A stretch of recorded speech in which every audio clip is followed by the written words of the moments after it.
योगः कर्मसु कौशलम्।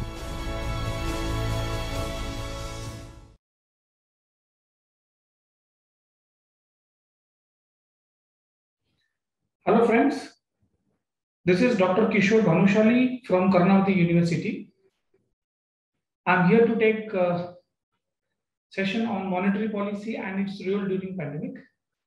Before I start, I would like to take this opportunity to thank UGC Human Resource Development Center, particularly Dr. Jagdish Joshi, Director, Dr. Soda, and Dr. Mamta Brahmbhatt, Coordinator of the program, for giving me this opportunity to present my views on the topic. UGC Human Resource Development Center has been doing a fantastic work. I really appreciate the effort made by Dr. Jagdish Joshi and his team in conducting various online refresher course, orientation course. They have conducted webinars. Even during the pandemic, the online refresher course conducted by UGC Human Resource Development Center were attended by more than around 3,000 people. In one of the program, if I remember correctly, there are more than 9,000 participants attending the program. It's a huge achievement. So I really appreciate and thank you, Human Resource Development Center, Gujarat University, for giving me this opportunity. It's a matter of privilege and pride for me as well, because I have studied from Gujarat University. I did my PhD from Gujarat University, School of Social Science, Department of Economics. And I have been a regular resource person in various programs organized by UGC Human Resource Development Center. So thank you for that. This is a second online refresher course in commerce and management. And keeping in mind the current pandemic situations and the use of technology that we have at our disposal, it is a great opportunity for me to present my views on a virtual platform. Particularly, I thought that we'll have one-on-one session, so we can have more of a discussion. But giving the condition and the suggestion from the department, I'm submitting my videos on the topic, monetary policy and its role during a pandemic. As far as pandemic is concerned, we'll not be talking much about pandemic because most of you have seen, we have faced the suffering by the pandemic, the number of cases, number of deaths across the world, in India, in Gujarat, and severity was so high. So we had suffered a first phase of pandemic, COVID. Second wave also was much difficult than the first one. And again, we are more worried about a third wave. But I'm sure the kind of action that has been taken by government and the support that government has received from people, the kind of vaccination program that we have, the kind of awareness that has been developed over a period of time, will be able to manage the situation. But prevention is better than cure, as I said.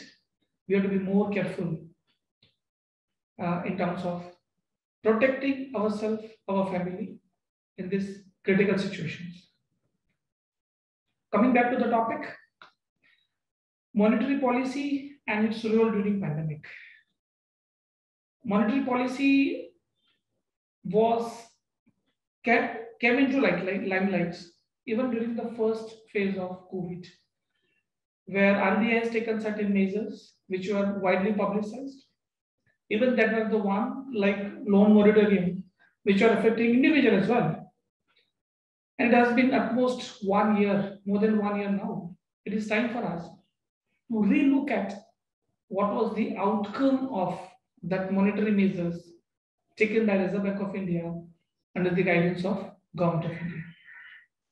So this presentation, since it is a refresher course, I have thought to refresh a knowledge of monetary policy first, and then we'll be talking about monetary policy adopted by Reserve Bank of India and its outcome as of date. So this is what want to be covered.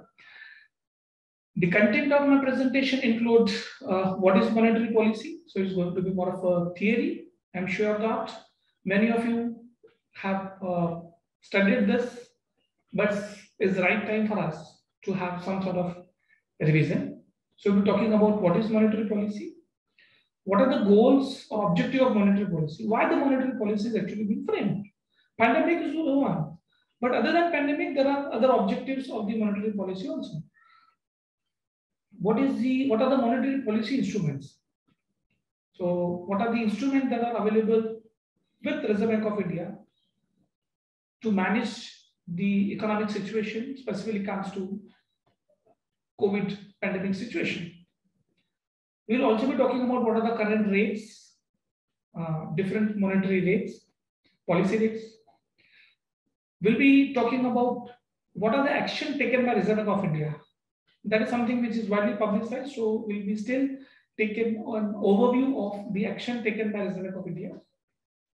Then we'll talk about what are the outcome. RBI has taken certain measures. What was the net outcome of those measurements? And what are the way forward? So this is what a brief outline of my presentation is. And I'm confident and I'm sure that you will enjoy it. End of the day, you will have some learning from the session. Moving ahead with the presentation. What is monetary policy? Now this is taken from Reserve Bank of India only. So according to Reserve Bank of India, monetary policy refers to, let me take up my little pen so that I can have better pointer here. According to Reserve Bank of India, monetary policy refers to use of monetary instruments. So there are monetary instruments, we are going to talk about them in a brief.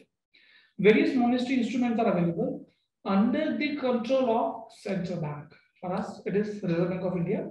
So remember, monetary policy is the prerogative of Central Bank of India and not the Government of India. Of course, both of them work together. Government is there to guide Reserve Bank of India, but final decision with reference to use of monetary instrument lies with Central Bank of India. So it's an autonomous body. To regulate magnitude of interest rates. So monetary policy is there to frame in such a manner that it regulates rate of interest, it controls the money supply, and it controls or regulates the availability of credit. So monetary instruments are primarily used for these three things: interest rate, money supply, and controlling of credit. Why do you do this? With a view to achieving ultimate objective of economic policy. This is what is more relevant for me, economic policy. So at country level, you have certain economic policies looking at a specific economic situation. And that economic policy has certain objectives like creating employment, growth, okay, etc.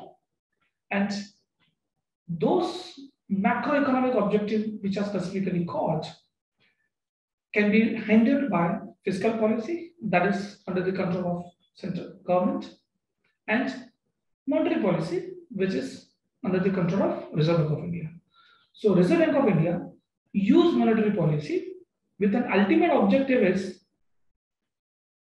to achieve the objective laid down for economic policies. So at national level, you have certain objectives.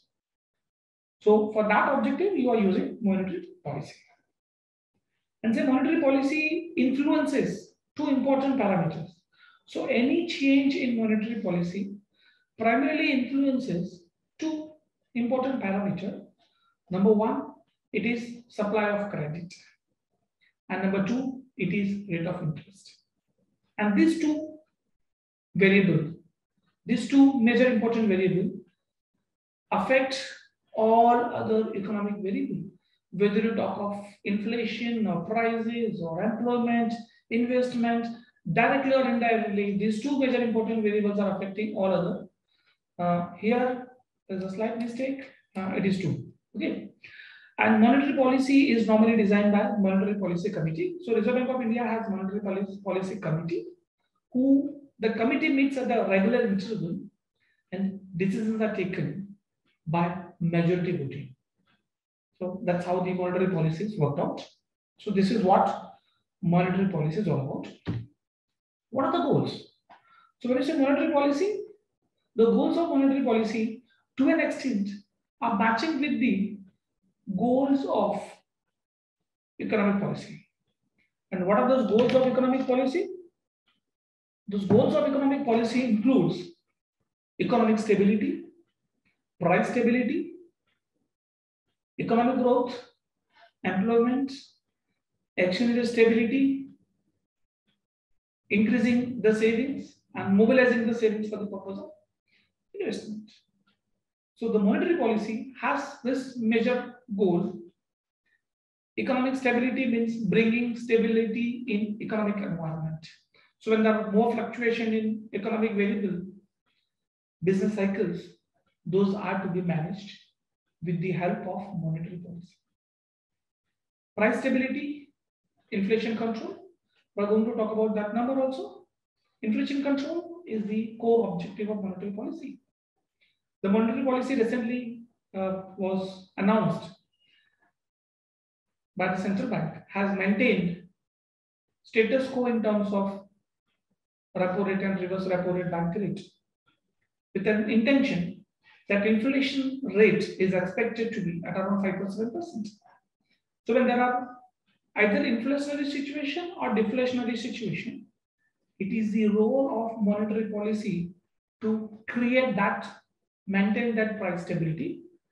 In India, we had adopted flexible inflation targeting framework since 2016. According to this target, inflation rate of around 4% has been set as a benchmark with a bandwidth of 2% both the sides. So it means expected inflation is between 2 to 6. So 4% is the middle level, 2% below, that is 2%, and 2% above, that is 6%. So 2 to 6% consumer price index, CPI, has been set as a target. That's what a flexible targeting means as of now. Monetary policy also aims at achieving economic growth. This economic growth is achieved through higher investment. And higher investment requires low rate of interest and incentive for investment. So through that, this can be achieved.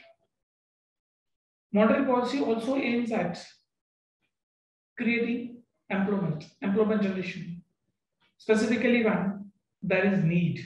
Employment generation primarily is the role of fiscal policy, but monetary policy many times works as a complementary to fiscal policy in creating jobs.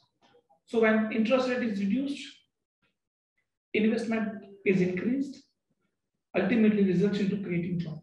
So that's again a part of monetary policy. Goal of monetary policy, rather we can call the function of central bank, is exchange rate management. So bringing stability in exchange rate. Do we talk of rupee dollar rate, which as rupee has been depreciating. So bringing that stability through buying and selling of foreign exchange in the open market is again a monetary policy. Because RBI is custodial of foreign exchange reserves of a country. So that is goal of monetary policy. Monetary policy also aims at bringing equality between savings and investment. Monetary policy should be framed in such a manner that people have, the consumer have incentive to save. And that saving finally should be mobilized for the purpose of investment. So bringing that equality between savings and investment. In economics, when we say equality between savings and investment results into equality between demand and supply. So that is again a goal of monetary policy. But remember, many of these goals are conflicting in nature.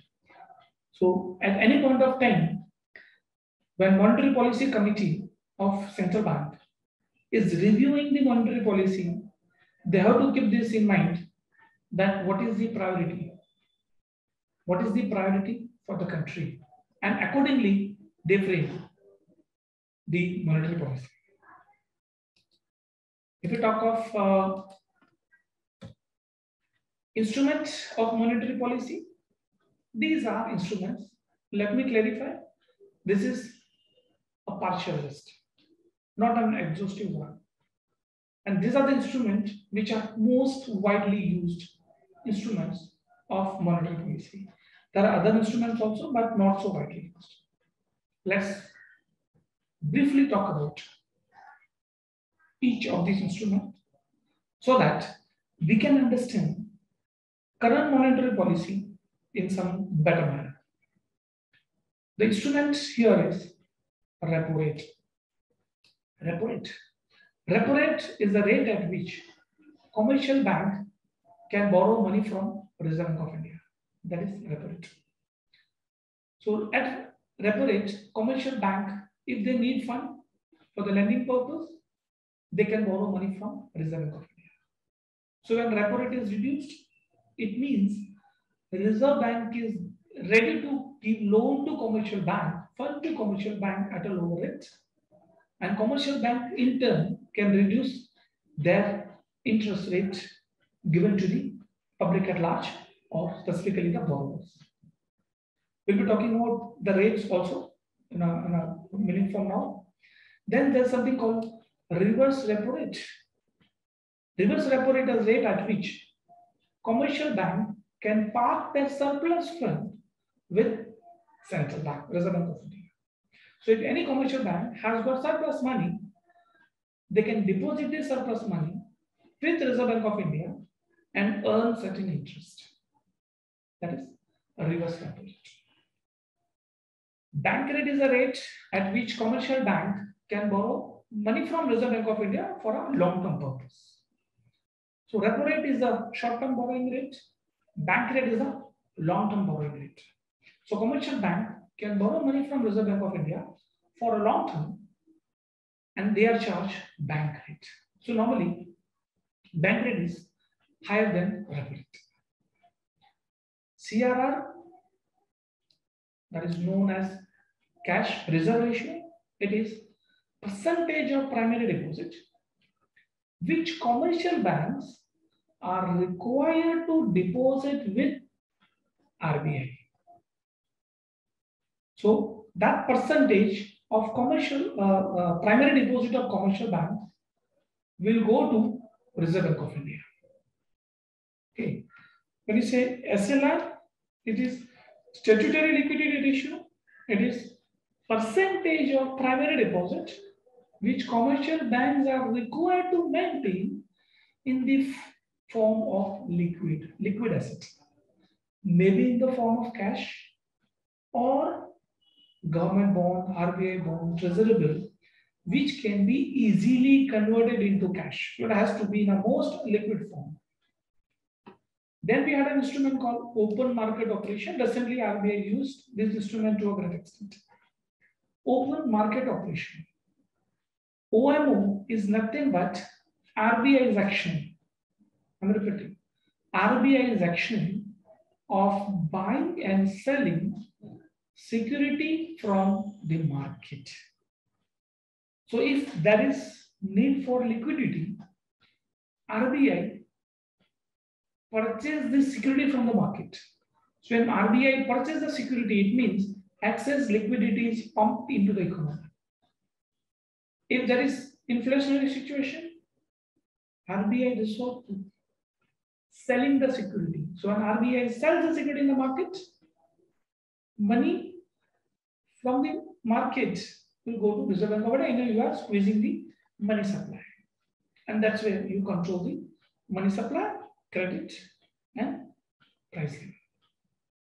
Now, primarily, when we talk of these monetary instruments, we divide this instrument into two broad categories, and this is one category, starting from repo rate to open market operation.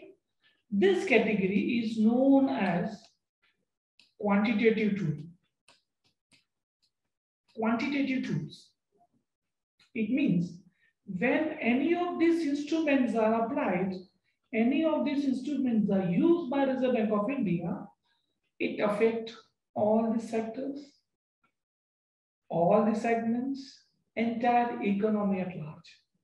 So everybody is affected. Okay, it has an impact on all the segments, all the sectors, all the industries, all the people, all the group. That's why these are called quantitative tools.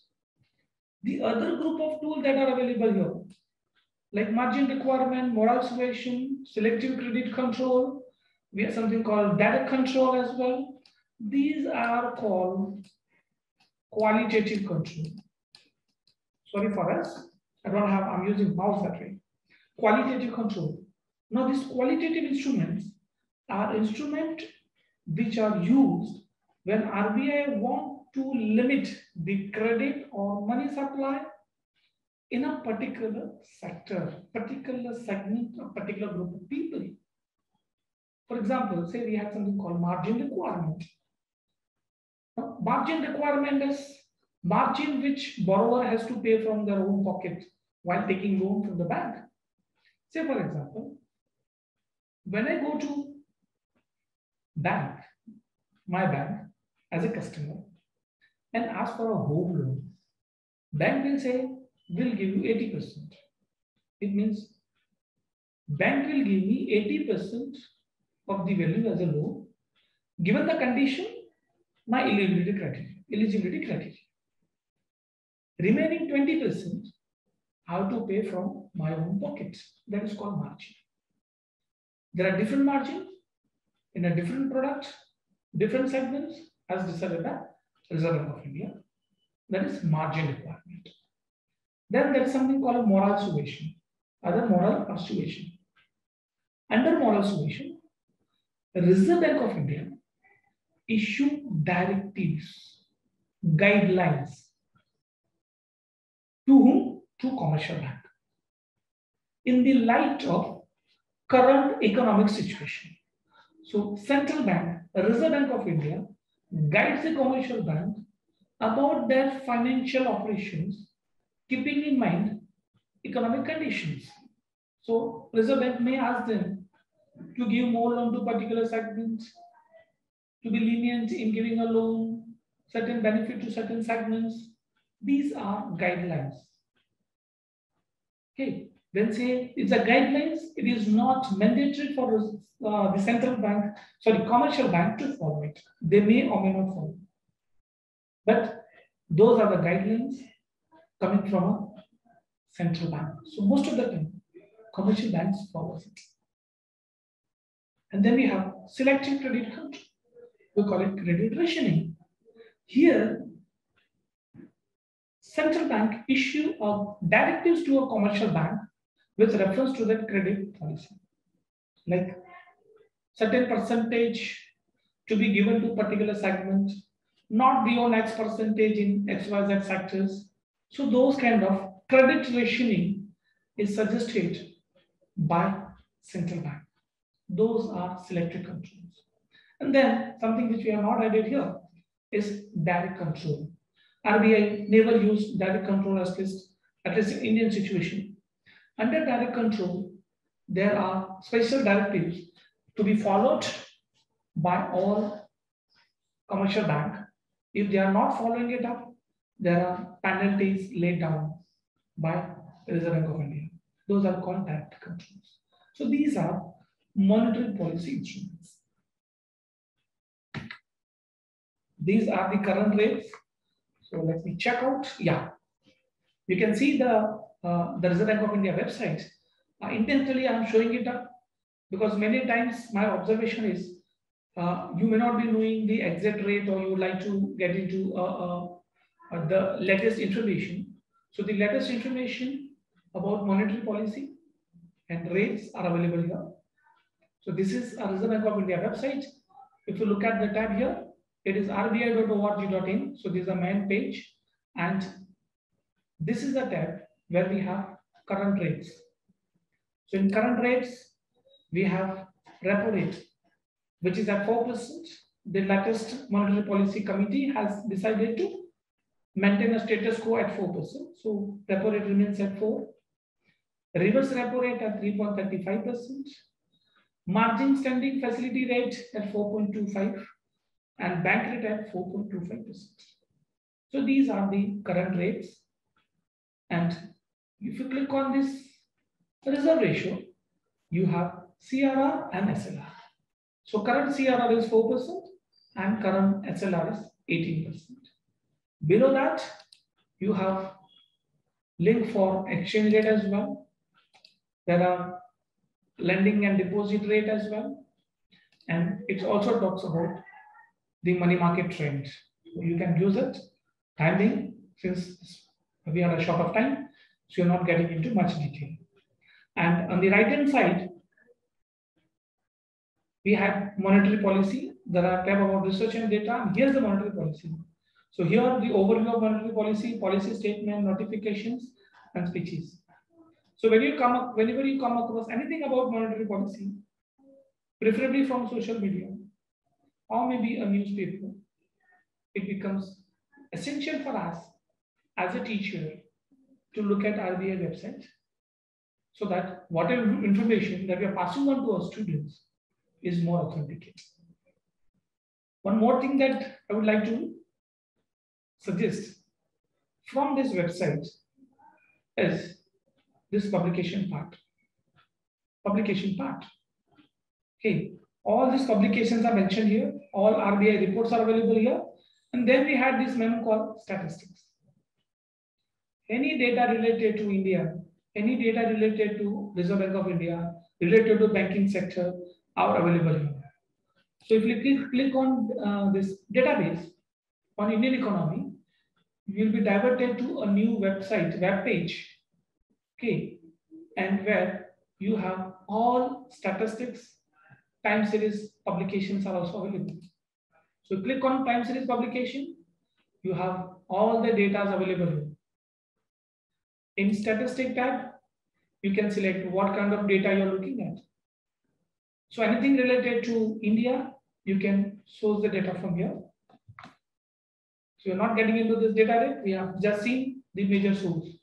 So if commercial banks are borrowing money from Reserve Bank of India, it is available at 4%. If they are lending money, it's available at 3.35%. Long term, 4.25%. For margin standing facility, which has been reduced from 3% to 2% of statutory liquidity ratio at 4.25%, CRR 4 and SLR 18%.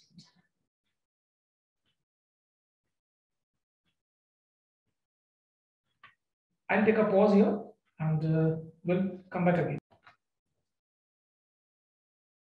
So in the first part, we have seen what is monetary policy, what are the instruments of monetary policy. We have seen Reserve Bank of India website, and we have seen the current rates.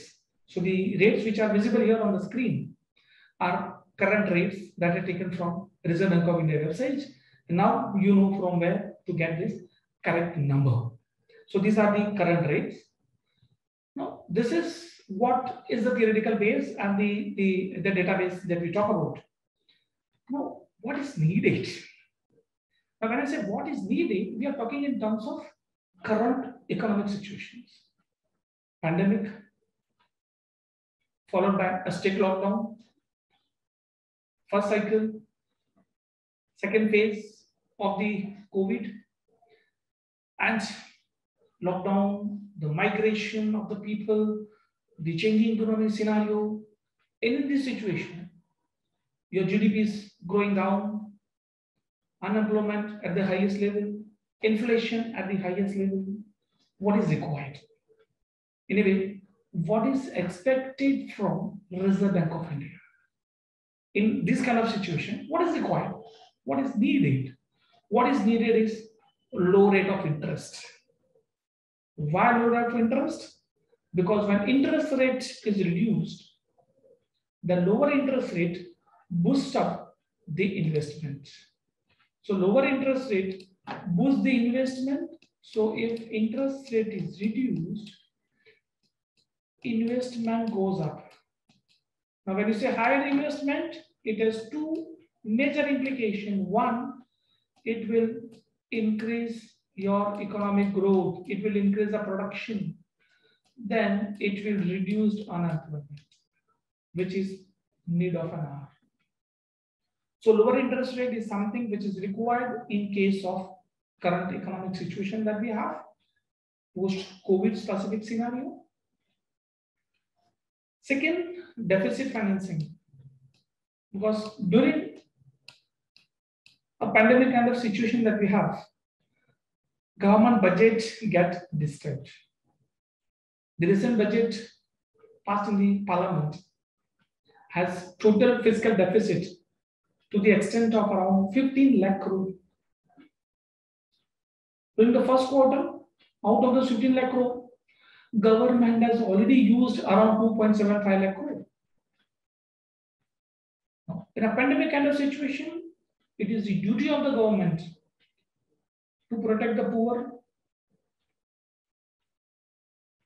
people below poverty line, giving them a food, creating jobs, spending money on the infrastructure, supporting MSME, supporting the public at large, investing a lot of money on medical facilities, providing medical care to the people, vaccination, and all this require a lot of money.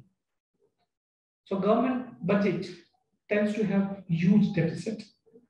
And in order to bridge the deficits, government can resort to internal borrowing, external borrowing, or third is deficit financing. Currently is the situation where external borrowing is not possible.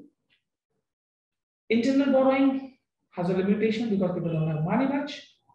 So deficit financing is the only and correct options available with the government. So it becomes a duty of the Reserve Bank of India to print money and hand over to the government so that government can use the money for betterment of the public at large. That's called deficit financing. Reserve Bank of India's action of printing money for the government. What is required is additional money supply. Additional money supply. Because in this kind of situation, the need of an hour is increasing the demand. Since people don't have money, additional money supply need to be pumped in the economy. Because that additional money supply in the economy will increase the demand. And if there is higher demand in the market, liquidity in the market, production takes place. So the wheels of the economy can function well if additional liquidity is pumped into the economy. So it becomes a role of monetary policy to make sure that additional liquidity is provided in the economy to the business people, to the public at large. Government borrowing, debt management for the government is the responsibility of the Reserve economy. So government need to borrow a lot of money in order to sustain, to manage the economic affairs. So government borrowing may go up. So it's need of a day that government need to borrow money. And sustaining consumption and saving. Because primarily, the path towards the revival will start from consumption. And something that creates hurdles in this consumption is income of the people. People don't have income because not many people have lost the job. So there are no jobs, especially in urbanized sectors, unorganized sector. Business people are not having that kind of businesses, so the profit is at the bottom. So consumption is at lower level. And when consumption is at the lower level, people don't have money to save. So savings are not there.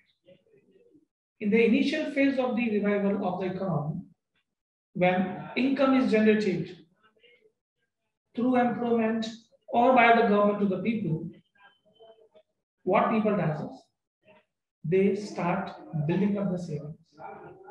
Because during the pandemic period, that 1.5 years, people have utilized the accumulated savings that they have. So now people want to build up the savings. So on the one side, you want savings to go up. At the same time, you want consumption to go up. So the sustaining consumption and saving is need of a day, need of an hour. Let's see what Reserve Bank did. What Reserve Bank did. So these are some of the measures taken by Reserve Bank of India. Everything is available on a public platform, so we are not getting into detail. We are just talking about some of the measures. Initially, in the first COVID cycle, Reserve Bank of India has reduced the repo rate. Repo rate was cut down by 75 basis points to 4.4 from 5.15%. And if you look at the current rate, currently the repo rate is 4%. So in the first phase, repo rate was reduced from 5.15 to 4.4, that is 75 basis points. And again, it has been reduced to 4%. So repo rate has been reduced continuously by Reserve Bank of India, but now they have achieved probably the threshold level beyond which it becomes difficult for Reserve Bank of India to reduce it. Similarly, reverse repo rate has also been reduced by 90 plus basis points. RBI has announced loan moratorium period for 3 months. Then again was extended for more 3 months. So 6 months of loan moratorium period for all term loan, housing loan, by commercial bank, private bank, housing banks as well. It was a great relief for the people who have borrowed money, both household as well as business people. So that was a great step by Reserve Bank of India. CRR, cash reserve ratio, has been reduced by 100 basis points. So it has been reduced to 3%. And because of this reduction in CRR, approximately 1.37 lakh crore additional liquidity were pumped into the economy. Because now commercial banks are required to maintain 3% of CRR, not 4%. So that was an additional liquidity injected into the economy. RBI also issued a long-term repo operation which provided additional liquidity to the extent of 1 lakh crore. There was an additional liquidity measurement, LTR. Margin standing facility rate, which was around 3% of SLR, has been increased to, it was 2% of SLR, increased to 3% of SLR. So it is 1% increase in margin standing facilities provided additional liquidity to banking system to the extent of 1.37 lakh crore. Similarly, great amount of support was for the non-banking financial companies in the form of targeted long-term operation refinancing. So it was probably the refinancing, TLTO. So NBFC got a lot of support in terms of refinancing for the loan that they're given, providing additional liquidity to NBFC at large. Financial support, liquidity support was also given to NABARD, SIDBI, National Housing Bank, regional rural banks, microfinancial institutions. And this is an ongoing process by Reserve Bank of India. But again, it is part of monetary policy, which are certain limitations because Reserve Bank of India has to balance those conflicting objectives. Currently, we are facing an inflationary situation. Inflation rate is shooting up like anything. In this situation, any excess liquidity by the Reserve Bank of India may fuel further inflation. Interest rates are reduced to a level where it is not possible to reduce the interest rate beyond that level. So RBI is trying its level best. What was the outcome of this action? There's an outcome. I'm not saying outcome is quite positive or to feel good about. Now, in spite of all these measures taken by Reserve Bank of India, country has not succeeded in managing economic affairs.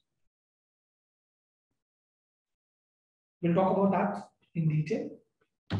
So, situation today, inflation rate 5.7% as projected by Reserve Bank of India recently. So inflation band, as we have discussed, 4 to 6. We are at that level, 5.7 CPI. Still, it is under the manageable number. We are not talking about deviation in the data, the discrepancy in the data. Somebody may not agree with the data as such, but inflation rate is at 5%.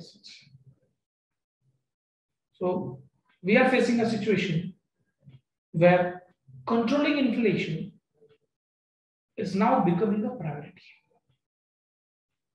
Economic growth starting from that minus 24%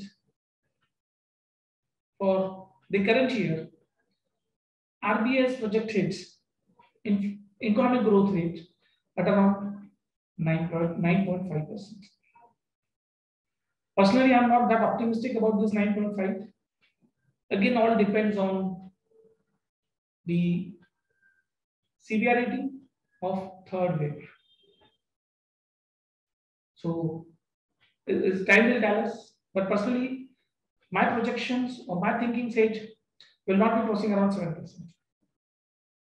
In terms of investments, in spite of reducing interest rate, private investment, especially by MSME segment, is not coming because MSMEs are still facing an issue. Government has undertaken various fiscal measures as well, but there was very limited support for unorganized sector and MSME sector. So private investment is not that good picture to say. Foreign investment is coming up, but it's foreign investment primarily. And remember, we have crossed 600 billion mark in terms of foreign exchange reserve.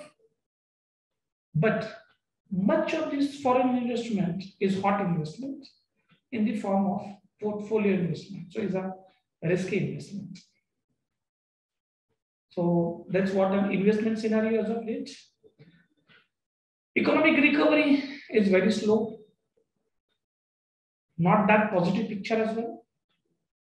If you say unemployment front, on the unemployment front, picture is again not so good. Overall unemployment rate of 7.2% as given by CMI, Center for Monitoring Indian Economy, July data.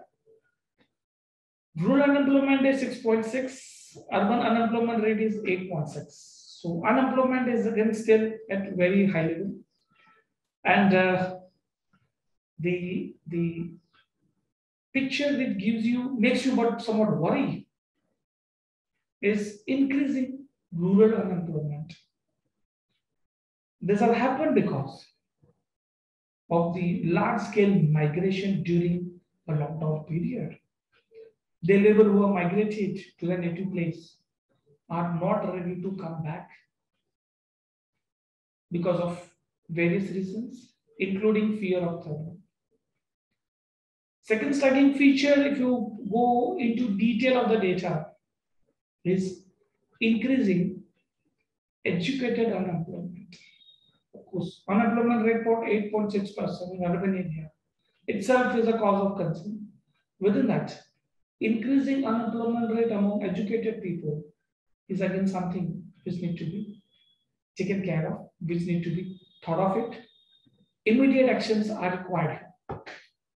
So this is, I can call it, outcome of all those measures taken by Reserve Bank of India. Now, when we compare this action And I do agree that RBI did this all action, repo rate, reverse repo rate, monetary in a good faith. But in spite of all these measures, India has not succeeded in achieving a revival path. Initially, at the end of first wave, we are talking about recovery. And it was expected that India will have V-shaped recovery, not even U-shaped.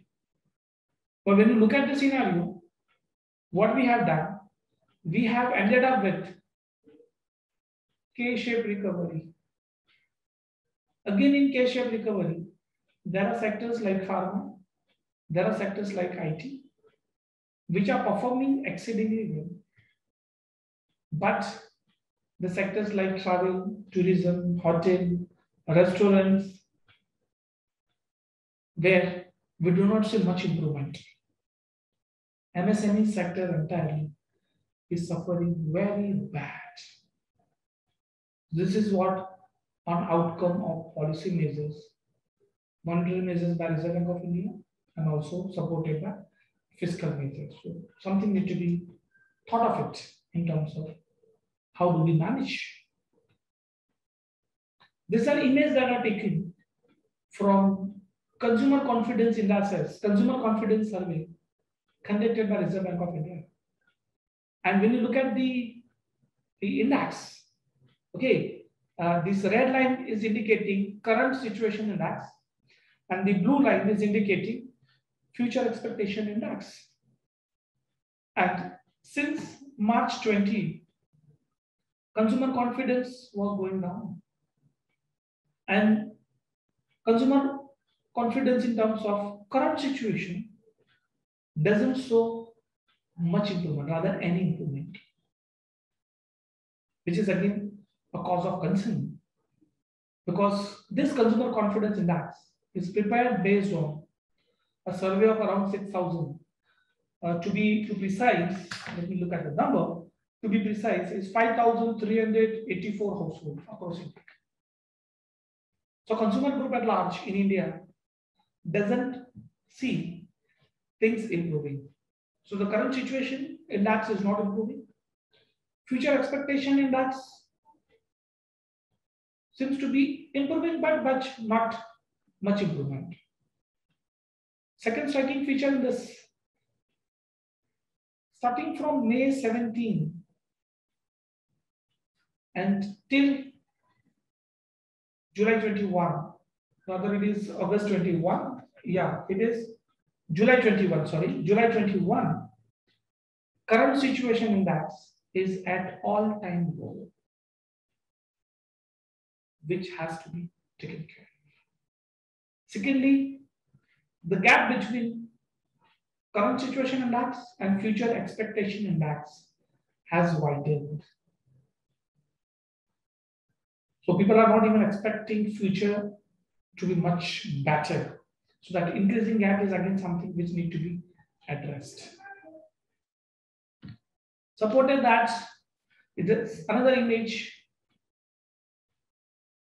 from the same indices, which talks of economic situation, employment, price level, income and spending. The survey conducted in May 21 and July 21, both indices are presented here. And when you look at the situation, in May 21, 75% people have a negative sentiment about economic situation. In July 21, that number improved a bit, but to still around 69. So still in July 21, 69% consumers have negative sentiment about economic situations. Same result we have in the form of employment. So people are not positive about getting jobs, improving employment situation. And if you look at the price level, if you look at this price level situation, this number, 91.9, 92% people have negative sentiment about price level. So it means nearly 92% household have a negative sentiment about a price level. It means people think that price level have increased. So negative sentiment. So price levels are not good. So price situation is worsening. In terms of income, the second important one, compared to May 21, in July 21, it is 59 negative sentiment with 59% household. So nearly 59.1% household do not have positive sentiments, rather they have a negative sentiment about income. In terms of spending, there is not much significant difference here. So it remains, spending sentiment remains the same. Similarly, if you're talking about future 1 year ahead expectation, when you compare with the current situation, economic situation, around 48% people, 4.8, sorry, it was 18.3, which reduces to 4.8%. So 4.8% people have negative sentiments about economic situations, which in May 21 was 18.3. So rather, we can say the sentiments, the percentage of people with that negative sentiment have actually came down. In terms of employment, 13% people have a negative sentiments, but it has come down to 0.9. So people are expecting that a year from now, employment situation will improve. But when you look at the price, still there are 59.5. 60% people have negative sentiment about price level. So people are not expecting price level. 69% people are not expecting price level to improve, price level to be in their favor. So they are expecting inflationary pressure as well. In terms of income, there are positive sentiment, which was with 27% in May, now 30% people. So 30.6% people have expectation that their income may improve, but number is still less. In terms of spending, there is again not much difference. So indices shows something like this. So this is, I can call an outcome. Now the question is, what is way forward? What is way forward? Now here, when you say way forward in terms of monetary policy, monetary policy in India is facing that tricky situation because inflation versus growth. So if the central bank focuses more on growth, bank is expected to reduce the interest rate. So growth says reduce interest rate. When you reduce interest rates, investment will increase and you'll be able to achieve this economic growth. But in order to reduce the interest rate, you need to increase the money supply.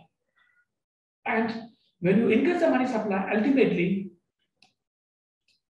you'll face inflationary pressure. So it is call to be taken at the central bank level in terms of either focusing on economic growth or inflation. For me, I suggest that between inflation and economic growth, focus should be on controlling inflation. Because we have historical situation, whether it is 2008 crisis or a Asian crisis of 97, we made a choice of focusing on controlling inflation at the cost of economic growth.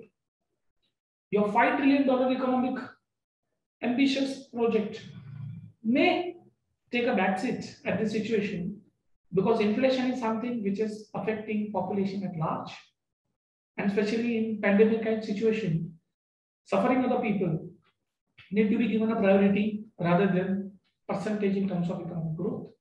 So inflation should be the priority. And I think Reserve Bank of India has done that by not reducing policy rates. Thank you for that. Second is inflation and employment.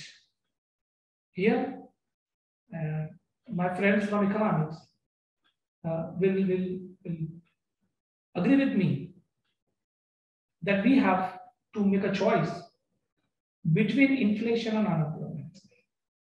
Achieving both the objective of inflation and unemployment is not possible. So if you want to create employment,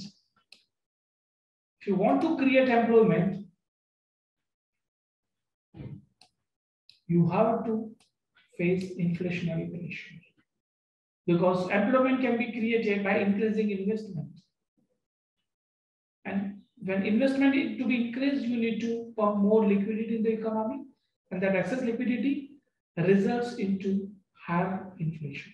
So this is the twin objectives. Between inflation and employment, personally, I'll give priority to employment, because unemployment is a situation which is creating a social tension as well. Recently, we had large number of cases where family committing suicide, entire family. The kind of stress that people have. So focus should be on creating jobs. So government should create jobs, and large number of jobs can be created in MSME segment, which literally required a great direct support from the government side when it comes to urban India. When it comes to rural India, there is enough scope for creating jobs in agriculture. So agriculture is a sector which requires immediate attention. So between these two, I prefer employment. Then there is a conflicting goal. Sorry, this is something that I repeated here. So what is it? Savings and consumption. You follow a policy which increases consumption, or follow a policy which increases savings. No, because both things cannot go together. So higher level of consumption means lower saving. Higher savings means lower consumption. Between these two, the current situation demands higher amount of consumption, not savings. If enough savings are not available to this sector, that can always be supported by additional liquidity from central bank or deficit financing by government. So we had an option, but consumption is something which immediate boost is required. And as we have studied in economics, consumption is a function of disposable income. Disposable income, talking about Keynesian theory, not getting into detail. So increasing consumption required increasing disposable income. I'm not in favor of minimum income guarantee scheme, which some of the countries have, and we had a debate on that, because current situation doesn't permit government to have that much of budget. But direct money transfer in the account of people who are below poverty line, direct money transfer to farmers is something which I'm in favor of. And this direct transfer will boost consumption, which in turn will boost demand in the market, production, and employment.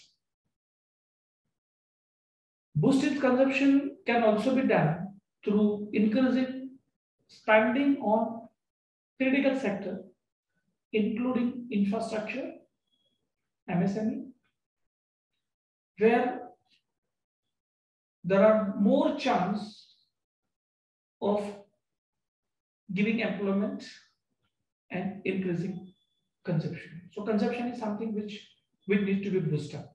So between savings and consumption, I'll advise RBI should not focus on increasing savings, but let government to come out with the strategies and support the government to come up with a strategy to boost in consumption. Then what is important here, end of the day, is creating an investment climate. We need to create a climate for investment. And specifically kind of investment. I'm not in favor of investment by those big companies or foreign investment. Personally, I'm in the favor of investment at the ground level. Investment in a sector which is creating employment, giving livelihood, microfinance, MSME sector, agriculture sector, rural development, rural infrastructure. This investment climate needs to be done. And for that, RBI can use more of a qualitative tools. What we have observed, RBI has primarily been working towards a quantitative tools and less focuses on quantitative tools, because qualitative tools are affecting all the segments. So when additional liquidity was pumped into the economy, okay, it has created inflationary pressure because supply side was not balancing.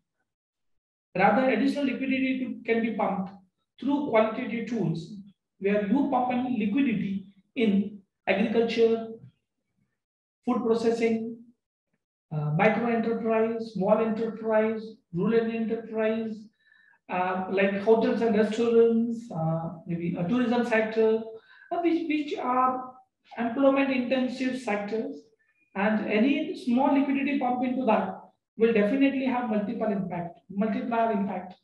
In the long run, it will support the economy. These are my views on the topic, and I hope you will enjoy it. Feel free to reach out to me for any discussion.